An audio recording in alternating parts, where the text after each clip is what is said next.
Hello everyone, welcome back. So today would be the continuation of tenses, and in the previous classes we might have discussed about past tense and present tense, and today we'll be discussing about the future tense. Okay, so just a quick recap. Tenses are used to show the time of an action or state, right? When the action has occurred, so that the communication is clear and the communication is meaningful. So, what is future? We all know what present is, we know what past is. What is future? Any event or any action that is yet to occur, which means it hasn't happened yet or it is not happening right now, it is going to happen. Okay, so those are your future tense. For example, what time is it right now? It is 8:04, and anything that's going to happen in 8 from 8:05 is your future. Okay, so yes, what is future tense again? Describes action or states that is going to happen in the future. Okay, and what is your simple future? It is very clear. It is I mean, like, your simple future is the easiest, if you ask me. Actions that will happen, okay, that have not happened yet or that is not happening right now, it will happen in some time. Okay, and those actions are denoted in simple future tense. Your first example is he will read a book tomorrow. So your mother or your friend or your boss is asking you or assigning you some kind of work, and what you would tell them. So maybe your shift hour is done, or you today you are occupied with a lot of work. You are going to tell that person that I will do it tomorrow, which means that the action is going to happen. It will happen, but it is not going to happen right now. It is going to happen in the future. Okay, so they will visit us next week. Pretty simple. We are telling that those persons or whoever they are, they will be visiting us next week. Okay, so how are we gonna frame sentences? It is quite simple. In simple future, you would be using will in front of the verb, and the verb would always be in its present form or in its V1 form. Okay, for example, look at the first sentence. Subject, whoever is the doer of the action, and the action, which is travel, right? Uh, and since it's a future tense, we are adding a will to it. So I will travel, and the rest of your sentence around the world. Okay. Or if you're talking about time, then you're specifying at what time you're going to travel. So I will travel tomorrow. Or if it is a place, then you would be telling that I will travel to Kashmir or any kind of places to complete the sentence. That would be your positive sentence. And for negative sentence, it is quite easy. You just have to add not in front of verb. Okay, so I will not travel around the world. So will, and for interrogation, we'd be using, and for interrogation, we'd be swapping places of will. Okay, that would be introduced in front of your subject. So in order to question, you would be asking, will I not travel around the world? Okay, and the usage, it was pretty clear, used to express predictions about future. Okay, about the future, we are uh, to describe things that are going to happen in the future, we'd be using will. For example, there will be next generation robots in 2015. It is just a prediction, okay, but this prediction is going to happen, right? And that is why we are so sure that it is going to happen. We are talking, we are using will to talk in the future tense. Okay, so there will be, which means it is going to happen. It is just going to happen in the future. And to express future decisions, to express promise or offer. Yes, whatever is going to happen in the future, we are using will again. I will attend a meeting next Monday. I will help you cook. Okay. And it will be Sunday tomorrow. So these are actions that are not in our control, right? It will rain, which means we are not going to um, turn on any shower head or something, but it is out of our control. Okay, so it will burst. Maybe if you're blowing a balloon up and if there is too much air in it, it is going to burst, right? So when you see a kid blowing a lot of balloon, I mean a lot of air into the balloon, you just look uh, at him and you say it will burst, right? If he keeps on filling the air. And that is also going to happen in the future, and you are telling that to warn the child. Okay, you're telling him that this will happen, so stop blowing air into it. Hope that's clear. Simple future is kind of really simple. Moving to our future continuous tense, this is used to describe action. Again, it is also going to happen in the future, okay, but it is going to happen at a specific time. Okay, and during the specific time this action will be happening. Okay, it is not like it will happen, it will be happening, which means it is going to continue during the specified time. Hope that makes sense. So we are kind of familiar with continuous tenses for now. So the verb would have its ing form, and whenever the verb is in ing form, then the it should be supported with the helping verb, which would be your be verbs, right? We might have already discussed that. Am, is, are, was, were, whenever the verb is in ing form. But here in future tense, we are using will, right, to denote that the action is going to happen in the future. So here you cannot introduce am, is, are, was, were. Instead, you would introduce the be itself. Okay, so I will be reading at 8 p.m., which means at 8 o'clock. Okay, at 8 o'clock, if you walk into my room, then what action would I be doing? I will be reading. Okay, that action is going to happen in the time that I specified. They will be playing football in the evening. So you take a walk in the evening and you find them playing football. Okay, so during that specified time, that action is happening. Okay, and that is what we come to say when we talk about future continuous tense. So here are some examples in your positive, negative, and interrogative sentence formation. So positive, to frame a positive sentence, there'll be a subject, and yes, obviously the verb would be in ing form since it is a continuous tense, and since the verb is in ing form, we'd be using be, and since it's a future continuous tense, the word will is all is also used. Okay, so maybe we might have read the weather forecast today, and they might have observed some kind of cyclone formation or something. So a warning sign is shared all across the news. So you tell your neighbor that it will be storming tomorrow because you are aware about the weather forecast, right? So a positive sentence would just have the subject, doer of the action, and then the action itself in the ing form, which will be linked with the words will and be. Okay. And then the rest of the sentence, it will be storming tomorrow. In order to form negative sentences, it is pretty simple. Just introduce not in front of be.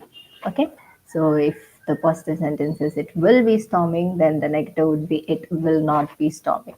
And in order to form interrogative sentences, again pretty simple, just swap places of will and introduce it in front of the subject. So, will it be storming tomorrow? Okay, you go and tell your neighbor that, see, I have watched the weather forecast today, and I know that it will be storming tomorrow. And your neighbor questions you, really, will it be storming tomorrow? Okay, uh, that is how you frame interrogative sentences in future continuous tenses. Now, let's move on to our future perfect tense. Okay, so yes, actions that will be completed before a specific time in the future. Okay, so in future continuous tense, we saw that time is specified, right?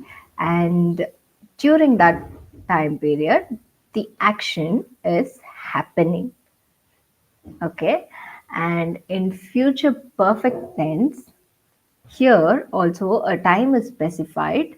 Okay, it is also happening, it is also going to happen in the future. Okay, so a time is specified, but here the action would have been completed, okay, by would have been completed before the specified time. Okay, that is what future perfect tense is. Again, I'll repeat once more. In future perfect continuous, a time is specified and the action would be happening during the specified time. And in future perfect tense, a time is specified and the action would have been completed before that specified time. Okay, let's look at the example. So, first one, she will have finished her homework by 8 p.m., which means a time is specified here, which is 8 p.m. And what is the time now? The time is 8:10 a.m. or something? Yeah, 8:15 a.m. Sorry. So, 8:15 a.m. is now.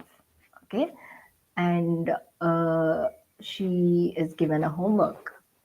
Okay, and we are telling that by 8 p.m., which is today night 8 p.m., she will have finished her work. This work is going to happen in the future, but we have specified a time, and before that time, before today night, before tonight 8 p.m., that action would be completed. That is what future perfect tense is all about. Okay, she will have finished her homework by 8 p.m. But what if I write this sentence in future continuous? Okay, so tonight 8 p.m., when I walk into her room, and I would be seeing her uh, finishing her homework. So she will be finishing her homework, okay, at 8 p.m. So if I walk into the room at 8 p.m., she will be doing her homework or she'll be trying to finish her homework. But in future perfect tense, the homework would be done. The homework would be completed by 8 p.m. Okay, so that is what the major difference is between future continuous and future perfect tense. And look at the second example. They will have left by the time we arrive. Okay, so by the time we arrive here, a direct timing is not given. So the timing specified here is the time we arrive. Okay, and that time could be whatever or whenever. Okay, the time we arrive, they will have left. Okay, hope that makes sense. So, how do you frame a positive, negative, and interrogative sentence?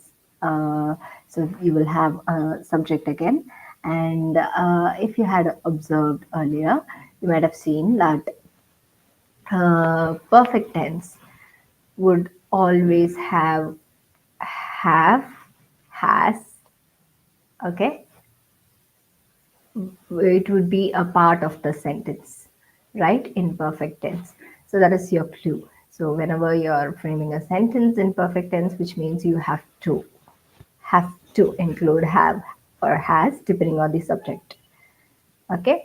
So just to remind you, I, we, they, you, we'd be using the verb have, whereas he, she, it, and other singular nouns, we'll be using the word has.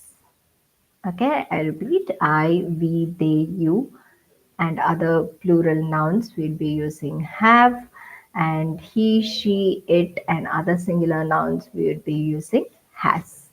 Okay, so in order to form a positive sentence, there'll be a subject, doer of the action, and then we have the action itself, the verb, which is take over here.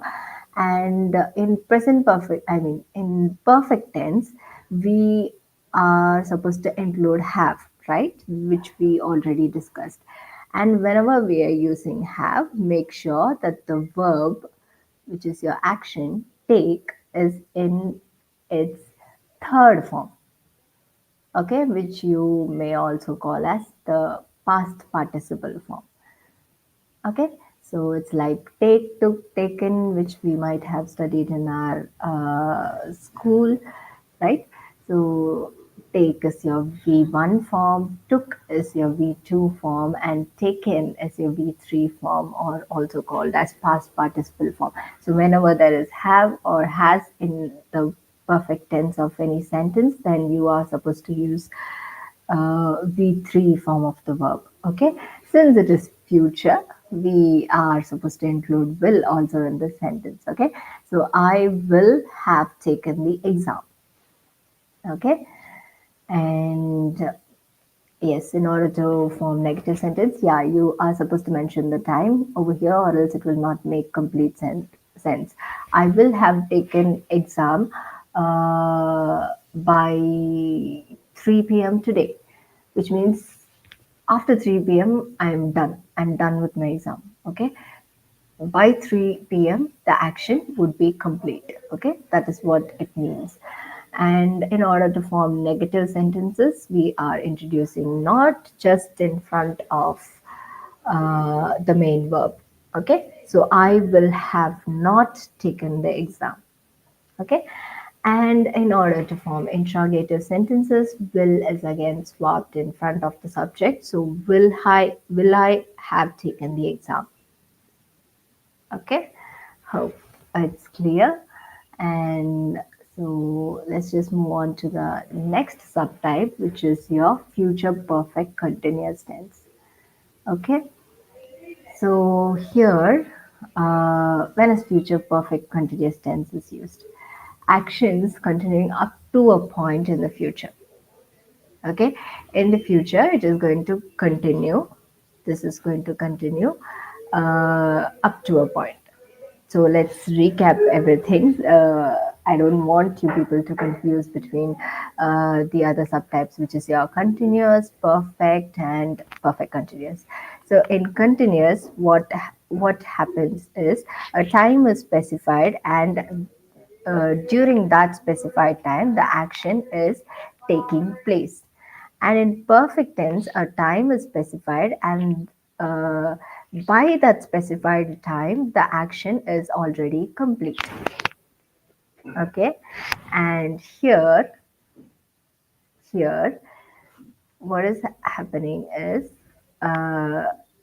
again, a time is specified, and the action is continuing, and the action is gonna continue. I mean, you're not stipulating a time where the action is going to end.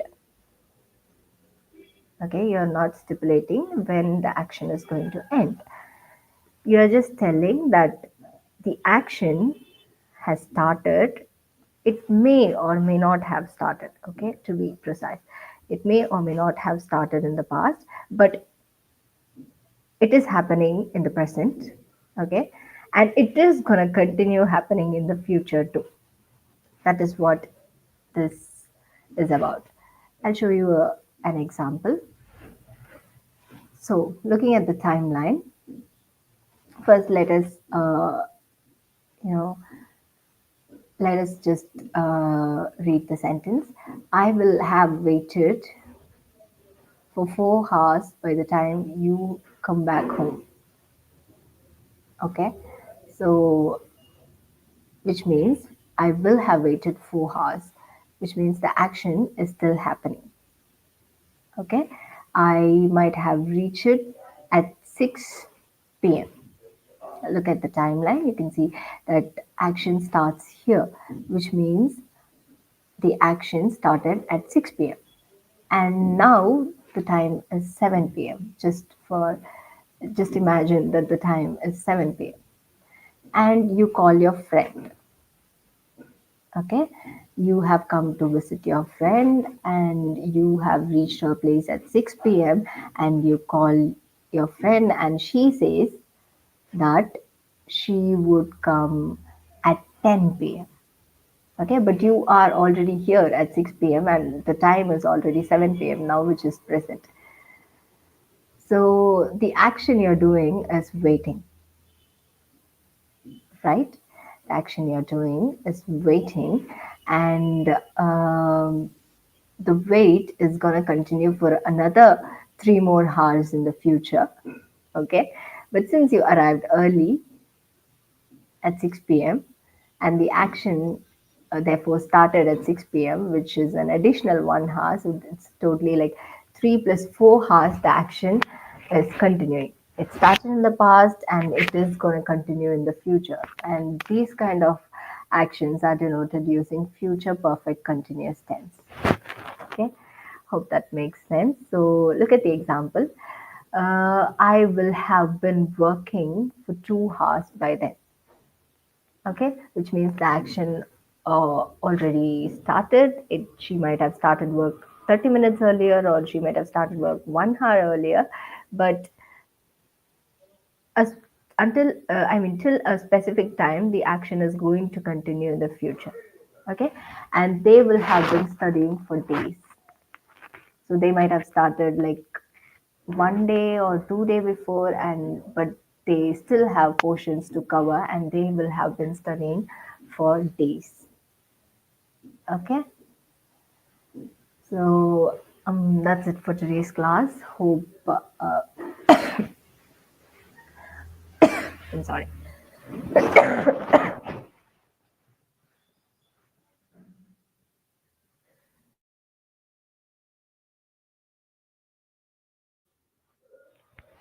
Yes, sorry for that. So it's your activity time right now, and I have got 6 questions, and everything is on today's class. Whatever we had seen just now. So I'll solve you. I'll help you solve the first one. She dash write a letter tomorrow. Okay, so it is clear that she, the action that's going to happen is write, and it is going to be done tomorrow. Okay, we have a time over here, and there is action, and so we are pretty aware that it's going to happen tomorrow. Okay, and it is not a specified meeting. I mean, it is not a specified timing. So I think this sentence should be written in simple future, which is she will. Okay, she will write a letter tomorrow. Okay. Yes, so remaining 5 questions are homeworks for you, and I do have the answers in the next slide, but please no cheating. Try it for yourself, and once you're done, you can check it with this slide. Okay, so have a good day or have a good night. So, whenever you're watching, depending on that, and thank you so much for your time.